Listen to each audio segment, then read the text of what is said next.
디모데후서는 서신의 제목에서 밝히고 있듯이 사도 바울이 그 영적인 아들이죠. 아들 디모데에게 보내는 마지막 서신입니다.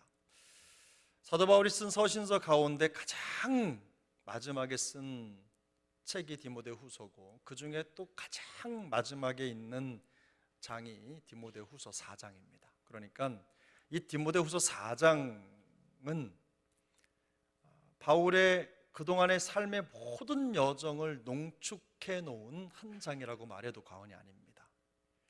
유언 같은 장인 거죠. 사랑하는 아들, 영적인 아들 디모데에게 이제 죽을 날이 얼마 남지 않은 노사도가 자신의 제자에게 마지막 유언의 메시지를 남기고 있는 겁니다. 이 서신의 목적은 한마디로 교회를 맡아 사역하는 디모데를 격려하기 위한 거였습니다. 쉽지 않은 상황이 계속되고 있지만 그 가운데에서도 믿음을 지키며 맡겨진 사역을 충실히 감당할 수 있도록 또 격려하고 경책하고 그를 깨우려고 하는 거죠. 근데 이 명령 속에 몇 가지, 이 말씀 속에 5절 안에 저는 크게는 3가지를 살펴보려고 하는데요, 명령들을 중심으로 볼 텐데, 디모데의 사역을 격려하는 바울의 첫 번째 명령이 뭐냐면 말씀을 전파하라는 것입니다. 말씀을 전파하라. 1절, 그 다음에 2절이죠. 2절 함께 읽습니다. 너는 말씀을 전파하라. 때를 얻든지 못 얻든지 항상 힘쓰라. 범사에 오래 참음과 가르침으로 경책하며 경계하며 권하라. 모든 성경은 하나님의 감동으로 되었습니다. 그래서 삶과 사역의 기준일 뿐만 아니라 성도를 유익하게 하고 온전하게 하는 능력이 됩니다. 그렇기 때문에 바울은 때를 얻든지 못 얻든지, 기회가 있든지 없든지 간에 이 말씀을 전파하는 일을 멈춰서는 안 된다고 말하는 것입니다. 바울은 말씀 전파의 3가지 측면을 강조하는데요, 그것들은 우리가 2절에서 말씀하는 경책하고 경계하고 그 다음에 권하는 것입니다. 이 경책이라고 하는 것은 잘못이나 실수를 깨닫게 하는 겁니다. 그것 때문에 마음속에 이렇게 회개할 일이 생기는 거죠. 그걸 알게 하는 거예요. 그럼 경계는 무엇입니까? 죄를 범하고 있는 사람을 경고하고 그리고 그로부터 거리를 두는 거예요. 그럼 권한다는 건 뭐죠? 이게 격려인데요, 선을 행하며 말씀을 지키려는 사람들의 사기가 꺾이지 않도록 그들에게 용기를 북돋워 주라는 겁니다. 이렇게 말씀 사역을 감당하는데 적지 않은 인내와 가르침이 필요하다는 것도 함께 강조합니다. 그만큼 말씀 사역이 어렵다는 뜻이죠. 말씀 사역이 그저 잘 되면 왜 그렇게 인내, 여기 있는 그 인내라는 말을 다른 성경을 보면요, 앞에 great라는 말이 붙었어요. 그러니까 보통의 인내를 가지고 되는 게 아니라 큰 인내를 가지고 이 말씀 사역을, 말씀 전파 사역을 감당해야 된다는 거예요. 말씀 사역이 쉽지 않다는 걸 말하는 것이기도 하지만 그만큼 사람들이 말씀과 거리가 먼 삶을 살고 있다는 뜻이기도 합니다. 사역을 하다 보면 어떤 성도들은 성장과 변화가 없는 상태로 그냥 있는 걸 너무 좋아합니다. 그래서 하나님의 말씀을 과연 들으러 온 걸까, 듣고 있는 걸까, 말씀을 읽고 있는 걸까라고 하는 착각이 들 정도로 말씀 배우기를 싫어합니다. 말씀 배우기를 싫어한다는 말보다는 말씀 배우고 말씀을 듣는 일에 게으른 거죠. 그게 더 정확할 겁니다. 다른 일을 할 시간은 있어도 말씀을 배우는데 할애할 시간은 없습니다. 뭔가 의무적인 것 같은 느낌이 많이 들어요. 예배를 드리는 것도 봉사를 하는 것도 정해진 분량만큼만 딱 하면 다 했다고 생각이 되는 거죠. 늘 인색합니다. 또 죄를 거부하고 싫어하는 건 우리 그리스도인들에게는 당연한 겁니다. 그런데 말씀을 듣고 배우는 일을 거부하고 싫어하는 겁니다. 정상이 아닌 겁니다. 그러다 보니 오랜 시간이 지나도 변화 없는 신앙 상태가 계속 답습이 됩니다. 악순환이 계속되는 거죠. 바울이 말씀 사역을 하는 데 있어서 오래 참음과 가르침의 열정이 필요하다고 말하는 이유가 여기에 있습니다. 제가 사역을 해보니까요, 실제로 그렇더라고요. 말씀을 가르치고 말씀을 지키는 것 결코 쉽지 않습니다. 목사인 저희들 쉽겠습니까? 어렵습니다.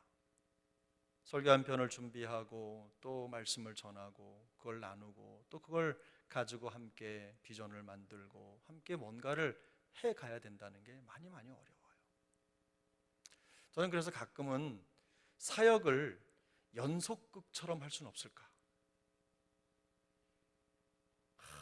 그냥 주말 연속극 그 시간만 되면 막 기다려지고 막 보고 싶고 지난 스토리 막 말하지 않아도 막 다 줄줄줄줄 꿰면서 다음엔 이렇게 될 것 같아 막 하면 아니야 그렇지 정말 기대돼 막 이런 생각을 많이 하잖아요. 연속극을 보듯이 그렇게 마음속에 시키지 않아도 거기에 관심이 가고 신경이 쓸리고 장 보러 갔다가도 그거 할 시간 되면 맞춰서 들어오고.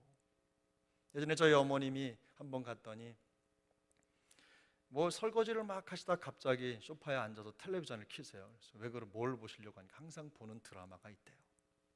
연속극이 재밌대요. 그게 낙이실 수도 있죠.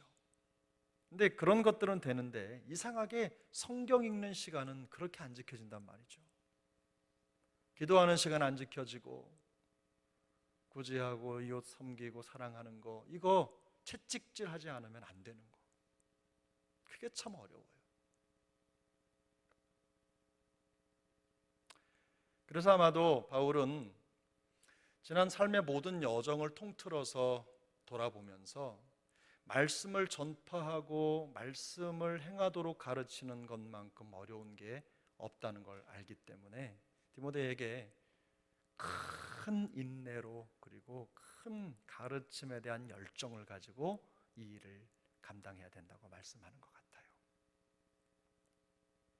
사랑하는 여러분, 하나님의 말씀을 배우는 것은 성도에게 있어서는 본분입니다. 선택이 아닙니다. 배운 말씀을 삶 속에서 실천하고 그 말씀대로 우리의 삶의 방향을 조정해 가는 것은 사실 우리의 소명이고 사명입니다. 그걸 놓치면 교회는 정체를 잃어버리는 거예요. 세대는 교회를 향하여 말씀을 내려놓으라고 말합니다. 그런데 교회에 있는 시간, 하나님의 말씀을 보는 시간, 또 말씀을 배우는 시간, 듣는 시간보다 세상 소리에 더 많은 시간을 할애하는 삶의 습관 때문에, 관습 때문에, 그런 관성 때문에 엄청난 사역에 무게가 실리는 거예요. 근데 그 현상을요, 바울이요 3절 4절에서 그대로 설명합니다. 여러분 3절 4절을 같이 읽겠습니다. 때가 이르리니 사람이 바른 교훈을 받지 아니하며 귀가 가려워서 자기의 사욕을 따를 스승을 많이 두고 또 그 귀를 진리에서 돌이켜 허탄한 이야기를 따르리라. 무슨 말입니까? 뭔가 마음에 찔리는 이야기, 앞에서 말한 말씀의 기능이죠. 경책하고 경계하는 말이 들리면 귀를 자꾸 후비는 거예요.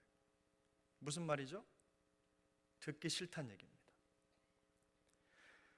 사람들이요, 사람이 바른 교훈을 받지 않는다. 귀가 가려워서 자기의 사욕을 따르는 스승을 많이 둔다. 무슨 말이냐면 사람들이요, 자기가 듣고 싶은 말만 듣는다는 겁니다. 요즘 시대를 그대로 대변하고 있지 않습니까? 예나 지금이나 똑같다는 뜻입니다. 귀가 가려워서 자신의 사욕을 따를 스승을 많이 둔다. 진리보다는 자기들이 듣고 싶은 말을 들려주는 스승을 따르는 사람들이 많아진다, 이런 뜻입니다. 다시 말해서 귀를 즐겁게 해주는 뭔가 새로운 이야기가 귀에 솔깃하게 들어온다는 뜻입니다.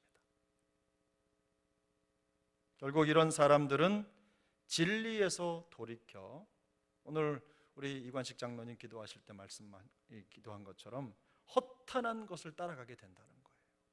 허망한 것에 마음을 쏟게 된다는 뜻입니다.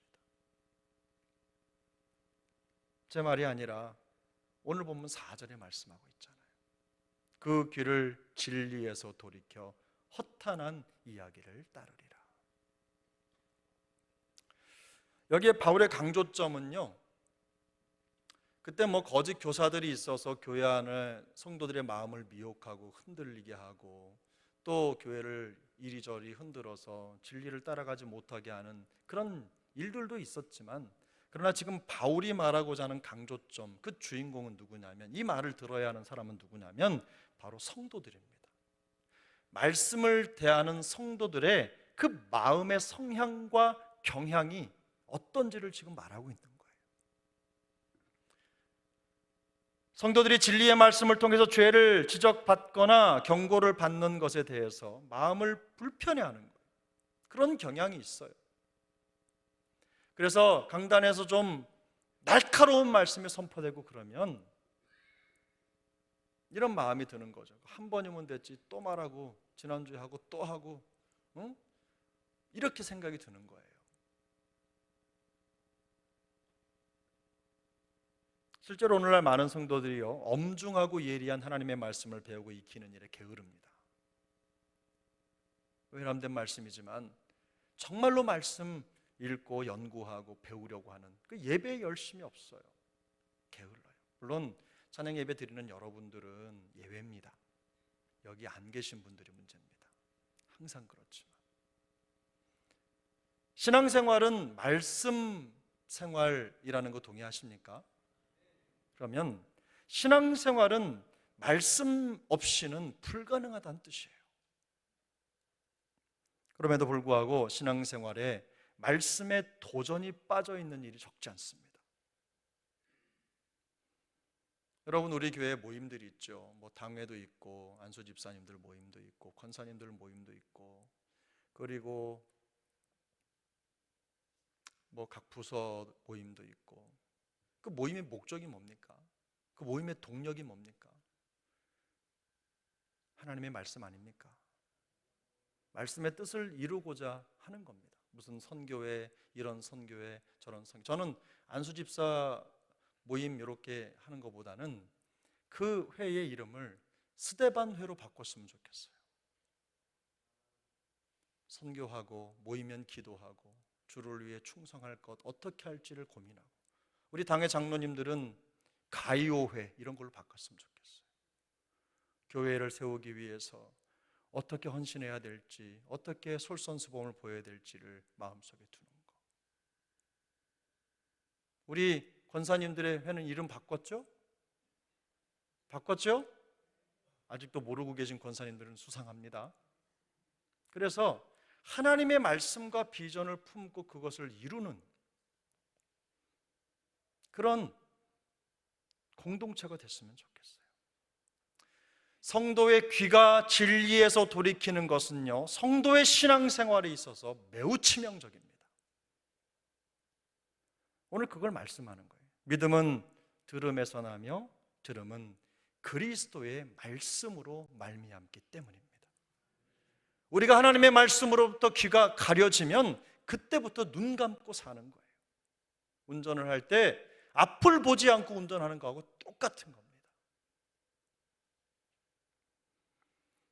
그래서 바울은 5절에 보면 그러나 너는 이라는 표현을 사용해서 한 번 더 말씀 사역의 중요성을 강조합니다. 여러분 5절을 보겠습니다. 5절입니다. 그러나 너는 모든 일에 신중하여 고난을 받으며 전도자의 일을 하며 내 직무를 다하라. 신중하여라는 말은요, 맑은 정신으로 라고 하는 문자적인 의미가 담겨 있어요. 맑은 정신으로.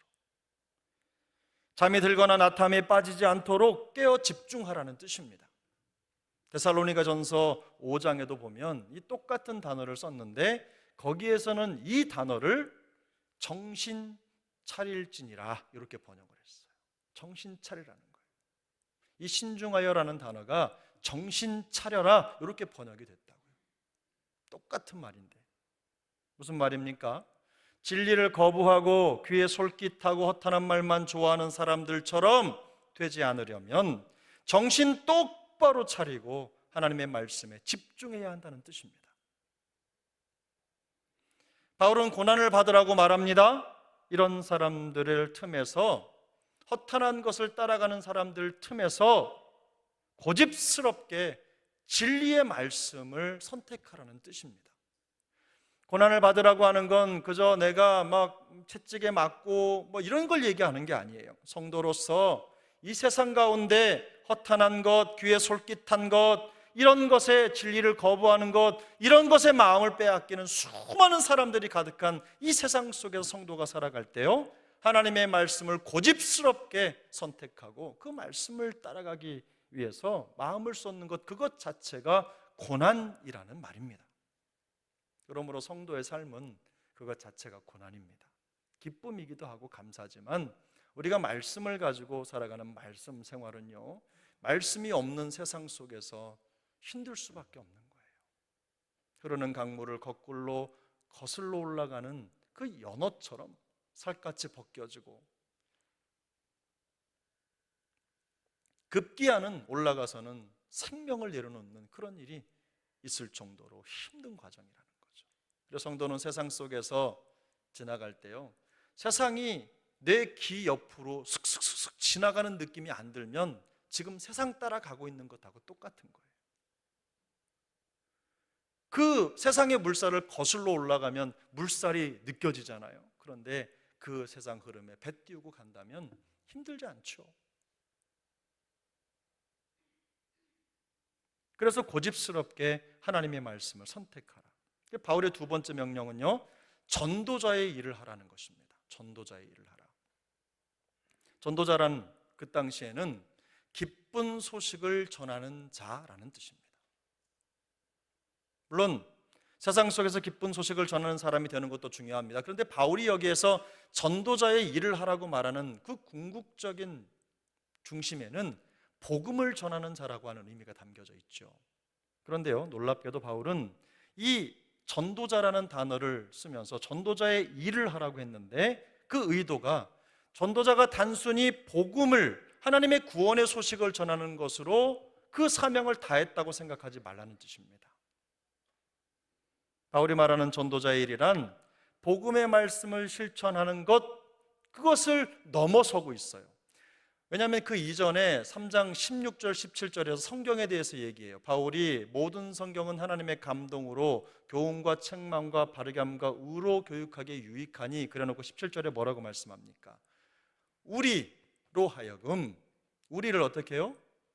온전하게 하여 선한 일을 행할 능력을 갖추게 하려고 하나님의 말씀을 주셨다는 거예요. 그러니까 하나님의 감동으로 된 성경 말씀은 하나님의 사람을 온전하게 하고 모든 선한 일을 행할 능력을 갖추는 도구라는 겁니다. 그래서 하나님의 말씀을 전파하고 전도자의 일을 하는 것은 이웃을 돌보고 구제하고 성경을 보내고 또 사랑을 실천하는 그런 섬기는 모든 선한 일을 포함하는 것입니다. 단순히 예수를 믿으십시오 이 말 하는 게 아니라 우리가 세상 가운데에서 거룩한 복음의 도구로 쓰임받기 위해서 우리가 할 수 있는 모든 삶의 영역을 통틀어서 담아놓고 있는 거예요. 바울은 전도자의 일을 하라는 말에 이어서 그 다음에 더 핵심적으로 세 번째, 내 직무를 다하라 라고 말해요. 내 직무를 다하라. 우리 한번 5절을 같이 읽겠습니다. 시작. 그러나 너는 모든 일에 신중하여 고난을 받으며 전도자의 일을 하며 내 직무를 다하라. 이 문장만 이제 해석하면 여러분 이 5절을 완전하게 다 푸는 건데, 이 직무라고 하는 거예요. 여러분 다한다라는 말은요, 완전한 만족을 이룬다, 이런 뜻이에요. 그리고 직무라고 하는 건요, 많은 경우에 섬김이라는 말로 번역이 됩니다. 이 똑같은 말을 사도행전 6장 1절에서는 구제라고 번역을 했어요. 그리고 성경의 이 단어는 곳곳에서 섬기는, 봉사, 이런 말로 번역이 돼요. 그리고 이 직무라고 하는 단어는요, 우리가 사용하는 집사라는 말의 원어입니다. 그러니까 집사라고 하는 말이 이 직무라는 말에서 나왔다는 거죠. 그리고 이 단어의 의미는 식탁에서 주로 쓰이는 말이에요. 시중을 드는 거. 직무라는 말로 번역을 해서 교회 직분자들이 사역할 때 어떤 자세로 어떻게 사역해야 되는지를 분명하게 말하고 있는 겁니다. 그러므로 직무를 다하라는 것은 마치 식탁에서 시중을 두는 사람처럼 다른 사람들을 풍성히 채우고 섬기라는 뜻이에요. 이 직무는 모든 그리스도인들에게 해당되는 것이지만 누구나 할 수 있는 일은 아닙니다. 우리가 다 집사 직분을 받잖아요. 그런데 집사의 직분을 감당하는 건, 받는 건 다 받아도 그 직분을 감당하는 사람은 누구나 하는 건 아니더라고요. 우리가 다 직분을 받잖아요. 근데 그 직분을 받는데 그 직분을 받기는 받지만 그 직분을 잘 감당하는 건 누구나 할 수 있는 일은 아니더라고요. 직분자로서 분명한 소명이 없으면 섬김의 이런 직무들은요, 섬김이 아니라 고역이 되고 원망이 되고 탈진의 원인이 됩니다. 하지만 하나님은 우리를 성도로 부르셨습니다. 그리고 직분을 주셨습니다. 모든 그리스도인은 세상으로부터 부름받은 소명자입니다.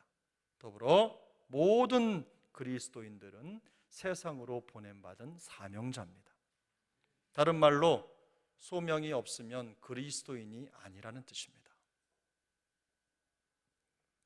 특별히 오늘 본문을 보면 이보다 더 강하게 말할 수 있을까 싶을 정도로 분명하고 강력한 명령이 주어지는데요. 1절에 보면, 여러분 1절을 같이 읽겠습니다. 시작. 하나님 앞과 살아있는 자와 죽은 자를 심판하실 그리스도 예수 앞에서 그가 나타나실 것과 그의 나라를 두고 엄히 명하노니. 이게 무슨 뜻입니까?